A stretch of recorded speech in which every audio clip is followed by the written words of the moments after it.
Hawak pa din ni Zombie ang leeg ni Zombie King na nasa ibabaw sila ng building habang ito ay wala ng buhay.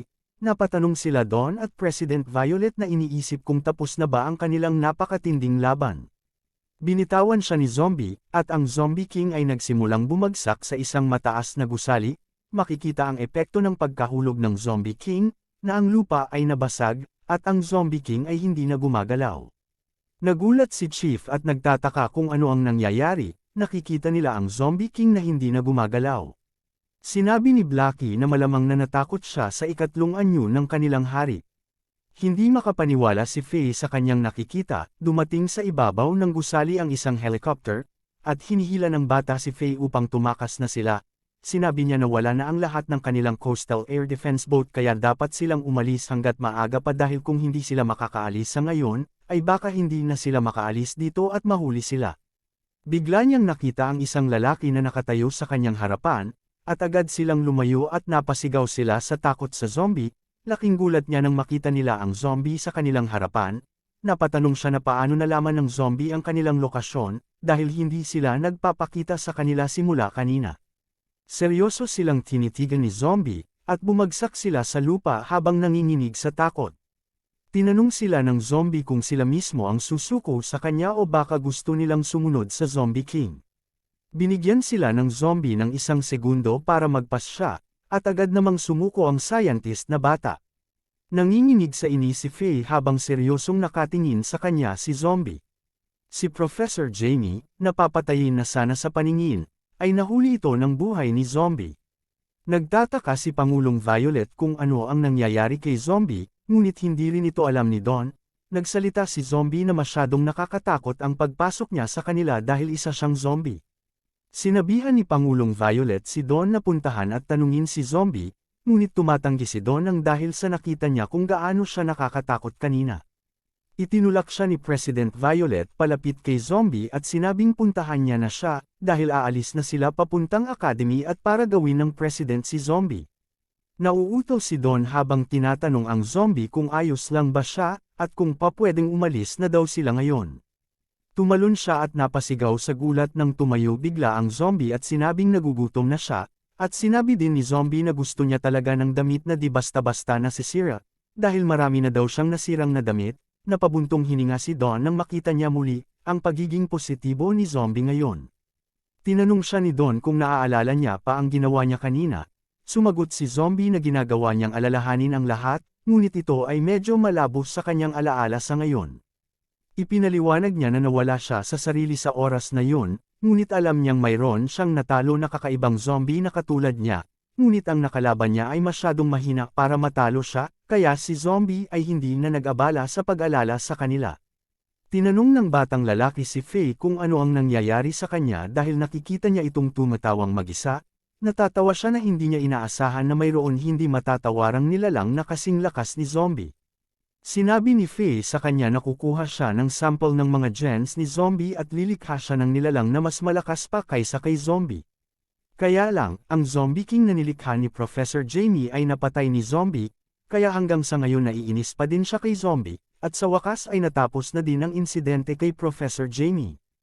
May nagtanong sa Zombie kung mayroon ba siyang di nagugustuhan sa pagiging presidente, at nagsalita si Zombie. Nawala, sinabi nila sa kanya na tandaan na ang pagiging isang pangulo ay hindi lamang tungkol sa pagiging matatag, ngunit dapat mo ring mapanatili at maprotektahan ang iyong mga nasasakupang lungsod. Pinaalalahanan din nila siya na ang kanyang titulo ay babawiin kung hindi niya makukuha ang populasyon ng lungsod na hihigit sa 10 milyon sa loob ng takdang panahon, at tinanong nila ang Zombie kung aling lungsod ang gusto niyang makuha, at nagtanong din si Zombie kung maaari niya bang makuha ang lungsod na kung saan nahuli niya si Professor Jamie. Ito ay ang H-City. Nagtaka at nakipagtalo sila kay Zombie, dahil ang H-City ay isang desyertong lungsod, at isang walang katao-tao na lupain. At sinabi ni Zombie na kung gusto niyong mag-alaga ng manok, dapat may mga itlog ka munang mapisa. Naiinis na sabi ng isa sa kanila, na kahit na may itlog ka, dapat may cell man lang ito upang ito'y mabuo, pero kahit buhok man lang ng isang tao, sa lugar na iyon ay wala naman, kaya paano ito mabubuo ng maayos ni Zombie? Sinabi din nila sa Zombie kung ang kanyang populasyon ay hindi nakakatugon sa mga kinakailangan, Ang kanyang posisyon bilang isang pangulo ay kukunin din nila agad sa kanya. Pero gusto pa rin ng zombie ang bayan na iyon, kaya wala na silang nagawa, at pumayag na lang sila sa gusto ni zombie. At tinatakan na nila ang official letter of appointment ng zombie bilang presidente. Nainis ang isang babaeng nakatakip ang isang mata, na tinanong niya sila kung saan nila nahanap ng Beyonders Academy ang tanganan nila lang na ito, dahil napakaraming magagandang lungsod na pwedeng mapagpipilian, pero pinili pa din ni zombie ang isang desyertong lungsod.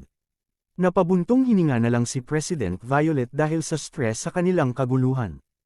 At pagkatapos maging presidente ni zombie, ang nag-iisang hukbo ng zombie ay pinalawak sa 4 na regiment upang makatulong na protektahan ang kanyang lungsod. Sa araw na iyon, isang mahalagang sandali sa kasaysayan ang tumatak sa mundo. Sinabi ng mga batang zombie sa kanilang ina, na ang kanilang bagong tahanan ay napakaganda lugar, at nakakakita rin sila ng mga tao. Ito ay isang natatanging tanawin kung saan tinutulungan ng mga sundalong tao ang mga zombie, sa paglipat sa kanilang mga bagong tahanan. Nagmamasid ang zombie mula sa malayo. Iniulat ni Blackie na ang lahat ng kanilang mga mamamayan ay inilipat sa lungsod ayon sa kanyang utos. Tumugon si zombie ng maganda. Nagulat ang batang zombie nang kumilos ang mga sundalo sa pagkakasunod-sunod ng atensyon. Tinanong ng zombing bata ang kanyang mommy kung gagamitin ba ng mga sundalo ang mga umuusok na metal stick na iyon sa kanila. Inanunsyo ng sundalo na ang mga utos ng President Zombie ay katumbas ng utos ng Diyos at ang mga tao ng President Zombie ay katumbas sa kanilang mga tao, pantay-pantay lang ang tingin nila sa kanila, kaya ligtas silang dadalhin ng mga sundalo sa kanilang mga bagong tahanan. Mukhang naiintindihan naman ng batang zombie ang ibig sabihin ng sundalo, at sa wakas natutuwa silang magkaroon ng sariling lungsod. Sinabi ni zombie na minsan, para umunlad ang isang lahi, hindi muna kailangang makipagdigmaan sa iba. Napangiti si Blackie nang marinig ang mga salita ng zombie, tinanong niya ang zombie kung ano ang dapat nilang gawin kay Varmint, dahil ilang buwan na siyang nakabitin doon, sinabihan sila ni zombie na hayaan nyo lang muna siyang nakabitin doon at para matuto.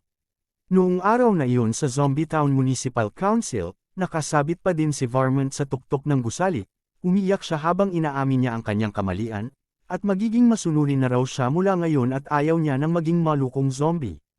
Habang may ipinakitang mag-ina, na nagpapasalamat sa kanilang kamahalan na si zombie at sa wakas ay mayroon na silang sariling tahanan. At dito na po nagtatapos ang Season 1 ng ating kwento, maraming salamat po. Ito na po ang Season 2 ng ating kwento. Habang si President Violet ay nakasandal sa nabasag na pader at may mga pasa sa mukha at sinasabi niya na ang kanyang kaaway ay parang may dalawang magkaibang personalidad, at napunta kay Don, na may mga mata na parang halimaw, ay tumatawa ng nakakaloko, tinanong niya si Pangulong Violet na, kaya pa ba niyang lumaban? Nagalit si Pangulong Violet at agad na nawala sa kanyang kasalukuyang posisyon, at bigla siyang napunta sa likod ni Don at nagtangkang umatake. Sa di inaasahan ni Violet, bigla din umikot patalikod ng 360 degrees ang ulo ni Don, at nakita niya si President Violet na paatake sa kanya. Nagulat si Violet at nawala sa focus niya, na dahilan ng kanyang pagkahulog. Itinukod niya ang kanyang mga kamay at tinanong si Don kung tao pa rin ba siya o hindi na. Nanlaki ang mga mata ni President Violet nang makita niya na si Don na biglang umatake sa kanya, napatalo ng paatros si Violet palayo dahil sa nangyari. Binabaril ni Don si Violet gamit ang kanyang nakakalokong baril. Tumawa siya at tinanong si Violet kung sa tingin niya ay maaari na ba siyang maging presidente sa ngayon, habang pinapaputok ang kanyang sariling baril. Siya ay tumatawa habang pinapaulanan niya si Violet ng bala. Si Pangulong Violet ay umiiwas sa mga bala ni Don. Mabilis siyang kumilos upang maiwasan ang bawat bala na papunta sa kanya. Naiinis siya dahil wala man lang siyang magawa at sumulyap siya kay Don, at mabilis siyang sumugod at nagsalita si Violet na mas mabuting ipakita na niya ang kanyang pinakamalakas na kakayahan. Umaatungal si Don na parang isang halimaw. Ang kanyang mga sel ay naging aktibo lalo, at inaatake siya ni Pangulong Violet ng mga paalang na laslas. Tinanong ni Don si Violet kung sinusubukan niya ba siya tungkol sa kung paano niya ginagamit ang kanyang pinakamalakas na kakayahan kapag kumilos siya ng ganito. Lumitaw si Violet sa ibabaw ni Don na nakatutok sa kanya ang espada. Nagawa ni Pangulong Violet na hiwain ang kanyang balikat pababa sa kanyang katawan. Parang walang pakialama at nararamdaman si Dawn habang nakangiti. Nagtataka si Violet kung bakit hindi umiwas si Dawn. Nakita ni Violet na muling nabubuo at muling nagdidikit ang kanyang katawan at braso, nabuo ang katawan ni Dawn na wala man lang gasgas. Tumalon ng paatres sa kanya si President Violet. Sa tingin niya ay masyado itong labis para sa tao at nagtataka kung ano ang ginawa ng zombie sa kanya. Tinanong ulit ni Dawn si Violet kung karapat-dapat na ba siyang maging presidente, at biglang sinugod ni Dawn si Violet. Sinuntok ni Dawn si President Violet at lumipad papunta sa dingding. Habang sinabi ni Violet kay Dawn na tumigil na muna sila, at naglabas ng usok sa katawan si Dawn matapos marinig ang sinabi ni Violet. Nag-aalala siyang tinanong kung ayos lang ba si Pangulong Violet at ipinaliwanag niya na hindi niya sinasadya. Tinanong ni President Violet si Dawn kung sigurado ba siyang hindi talaga siya zombie, kahit na kinagat siya ni zombie. Sinabi ni Dawn na hindi siya sigurado at sumailalim siya sa isang buong pagsusuri sa katawan sa lab kahapon, lahat ng bagay hanggang sa mga sel niya ay normal, at wala namang pagbabago sa kanyang katawan. Tinanong siya ni Pangulong Violet kung papaano niya ipapaliwanag ang kakayahang iikot ang kanyang ulo ng 360 degrees at muling buuhin ang kanyang sariling katawan mula sa pagkaputol. Nagsalita si Dawn na hindi din daw niya alam, pero feeling niya kaya niyang mag-transform kahit na ano basta gustuhin niya, at wala din siyang nararamdamang kakaiba sa kanyang katawan. Sinabi din niya kapag nalulungkot siya ay kaya niyang bigyan ang sarili niya ng mga kasiyahan at mas lumakas pa. Bukod dito, hindi siya nakakaramdam ng anumang side effect sa kabila ng paggamit nito ng matagal. Tinawag ni Dawn si Violet at tinanong kung may problema ba siya nang makita siyang nitong tumahimik. Bumangon si Pangulong Violet at sinabihan niya si Dawn na tumabi, kaya tinanong ni Dawn kung saan siya pupunta. Ngunit sinabi lang ni Violet sa kanya na huwag ka na lang magtanong, habang siya ay tumatakbo ng mabilis. Tinanong ng isang lalaking itim ang buhok si Pangulong Violet, kung saan siya papunta, at sinabi niyang pupunta siya sa HCT na may naiinis na mukha. Si President Violet ay tumakbo ng napakabilis na parang ewan, papunta sa eroplano, at lumipad sila patungo sa kanilang pupuntahang destinasyon. Lumapag ang eroplano sa HCT. Agad na lumabas ng eroplano si President Violet habang tinatawag siya ng kanyang assistant na hintayin siya. Noong araw na iyon sa Zombie Town Municipal Council, hinirang ni Zombie si Fur na maging responsable para sa Asher Flower District, habang si Gan ang magiging pinuno ng Departamento ng Pulisya ng Lungsod at silang ang magiging pinuno ng Civil Administration. Tinawag ni Zombie si Blackie at agad itong tumayo. Mula ngayon pananagutan ni Blackie ang treasurer ng kanilang lungsod, lahat ng pera nila ay nasa ilalim ng kanyang pamamahala, at dapat niyang isaalang-alang ang bawat sentimo ng treasurer sa Zombie City, at biglang pumasok si President Violet sa kanilang meeting, dali-dali siyang pumasok sa kwarto habang naghahabol ng hininga. Tinanong ni Zombie kung ano ang nagdala sa kanya dito. Tumakbo si Violet patungo sa Zombie. Sinabi ni Zombie na perfect timing ito dahil hahanapin pa lang sana niya ito para iulat ang kasalukuyang sitwasyon sa lungsod. Hinawakan ni Violet ang ulo ni Zombie at sinabihan itong ibuka ang bibig. Nilagay niya ang braso niya sa bibig ng Zombie para kagatin ito, at pagkatapos umalis kaagad siya at nagpasalamat si Pangulong Violet kay Zombie, at sinabing gawin niya ang lahat ng gusto niyang gawin, habang tumatakbo siya palabas ng silid. Si President Violet ay lumabas ng gusali, at sinabi ng assistant niya sa kanya na masyado siyang mabilis. Tinanong niya si Pangulong Violet kung nakalimutan na ba niya ang tungkol sa spy noon at pinaalalahanan siyang huwag kalimutan na kaya niyang kontrolin ang isip ng mga tao, at habang hinayaan ni Violet ang isang zombie na kumagat sa kanya ng ganon. Ninas sa kanya si Pangulong Violet dahil ninanais niya ang kalukuhang pagtaas ng lakas at kakayahang muling ikabit ang mga bahagi ng katawan na naputol at hindi na mamatay. Kaya naman wala siyang pakialam sa gustong gawin ni Zombie, kahit na gustuhin niyang maghubad siya at sumayaw sa gitna ng plaza. Samantala, tila nalilito si Zombie sa nangyayari, nagsimulang magdesisyon ang Zombie at bumuo ng lungsod na natanggap niya, at pagkatapos magtalaga ng trabaho sa kanyang mga subordinate, dahan-daang nagsimulang umunlad ang lungsod. Sa Zombie Fashion Store, tinatanggap ng Zombie Lady ang mga customer, at nagbibigay ng serbisyo ang Zombie Hairdresser sa kanyang customer. Ginagawa din ng mga Zombie Realtor ang kanilang trabaho sa isang skyscraper. Habang inaanyayahan din ng dalawang pang-zombie ang lahat na tingnan ang mga bagong bahay sa pagbubukas ng real estate, At sa paaralan sa naman ng pagmamaneho ng zombie, ang mga zombie ay natututong magmaneho ng mga kotse. At sa isang banda tinatawag ang zombie examinee number 54 at tinanong kung ano ang ginagawa niya sa passenger seat, siya ay mag-aaral magmaneho at dahil hindi naman pinag-aaralan ang pagiging pasahero, siya ay nakaupo lang ng parang ewan at di alam ang kanyang gagawin. Si zombie ay nakatingin sa bayan mula sa kanyang opisina. Nakadama siya ng kapayapaan habang humihigop ng kanyang kape at sinisimula ng kanyang mabagal na buhay. Ang isang puting papel ay naglalaman ng impormasyon ng zombie. Nalaman ng babaeng nakatakip ang isang mata, ang personalidad ni zombie ay isang pushover, ganap na walang anumang mga natatanging katangian ng personalidad, na parang isa lamang siyang dumadaan na tao. Kaya hindi niya naintindihan kung bakit siya hihirangin ng Beyonders Academy bilang pangulo ng isang lungsod.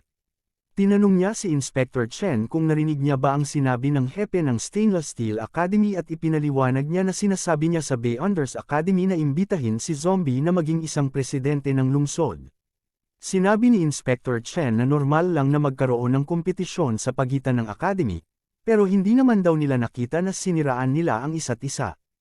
Ipinaliwanag ni Inspector Chen na kahit walang paninirang puri ay hindi rin niya gusto ang taong zombie na ito, dahil wala itong personalidad ng isang leader, zombie man ito o hindi. Iniisip niya na malalaman niya siguro ito, kung siya mismo ang titingin nito.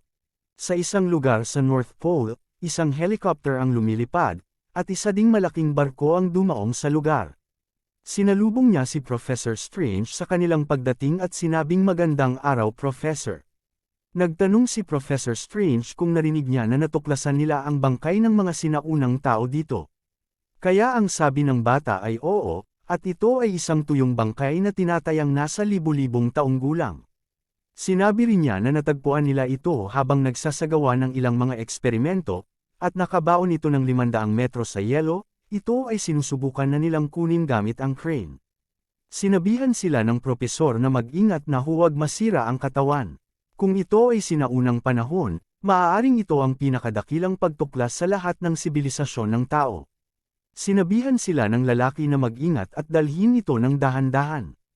Inaasahan ni Professor Strange na ito ay magpapahintulot sa kanila na magkaroon ng isang pambihirang tagumpay sa kanilang pananaliksik sa mga sinaunang tao, at yung ibang tao parang pinagmamasdan lang sila sa gagawin nila. Bilang presidente ng Archaeological Department of the Academy, ito ang unang pagkakataon ni Professor Strange na maging ganito kanerbiyos. Binubuhat nila ito gamit ang crane at dahan-daang ibinababa. Malaki talaga ang yelo habang hawak ng crane. Isang katawan sa loob ng yelo ang makikita. Parang katawan ng isang sinaunang babae, gulat na sabi ng propesor na totoo ba itong bagay na ito, at may biglang humablat sa kasama niyang binata. Tinakpan ang bibig niya, at kinagat ang leeg niya. Nagulat si Professor Strange at nagtanong kung sino sila, dahil hindi sila bahagi ng kanyang koponan. Naghiyawan ang mga tao para humingi ng tulong noong araw na iyon.